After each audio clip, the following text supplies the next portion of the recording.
அலங்கார கோவிலுக்குள்ளாக நடைபெறக்கூடிய காட்சி நமக்கெல்லாம் ஆனந்த பரவசத்தை கொண்டு கொண்டிருக்கிறது.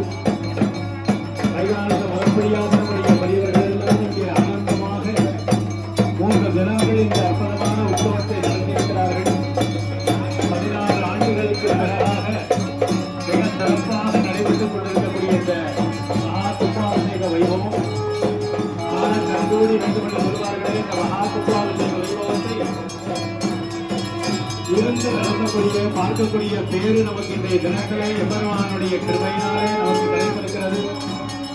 சாட்சாத் பகவான் பெருமாளிலும் சோழமலை வஞ்சக்கல்வன் மாமாயன் மாயக்கனியாய் வந்து என்று சொல்கிறபடியாக எம்பெருமான் இங்கே எழுந்தொருளை வந்து கொண்டிருக்கக்கூடிய அதி அற்புதமான மகா சம்பரோத்சவ வைபவமானது இன்னும் சற்று நேரத்திலே நடைபெற இருக்கிறது. பெரியவர்களுடைய அனுகிரகத்தினாலே இங்கே ஆனந்தமயமாக எம்பெருமான் மாயையாக நிறைந்தான் என்ற வழியாக நிலவழி இளமை கிழமை மன்னம் மாயோர் அகில பூமி என்கிற வழியாக அந்த எம்பெருமானுடைய மகா சம்பரோத்சவ வைபவம் சுந்தர சேத்திரம் என்கிற திவ்யேத்திரத்திலே அருள் கொண்டு அடியவர் என்பதை என்கிறபடியாக அருள் கொண்டு நமக்கெல்லாம் அருள் தருகிற தெய்வமாக இருக்கக்கூடிய அழகிய மணவாள பெருமாள் ஸ்ரீதேவி பூரேவியோடு எழுந்தோடி நமக்கு அருள் கொண்டு கொண்டிருக்கக்கூடிய எம்பெருமானுக்கு 16 ஆண்டுகள் கழித்து மிக அற்புதமான ஒரு மகா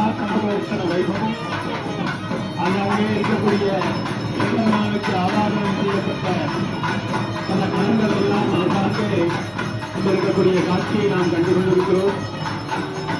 9 மணி 5 நிமிடத்திற்கு மேலாக இங்கே மகா கும்பாபிஷேக வைபவமானது சிறப்பாக நடைபெற இருக்கிறது.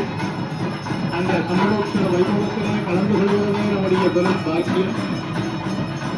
அந்த காலத்திலே இருந்து எம்பெருமானுக்கு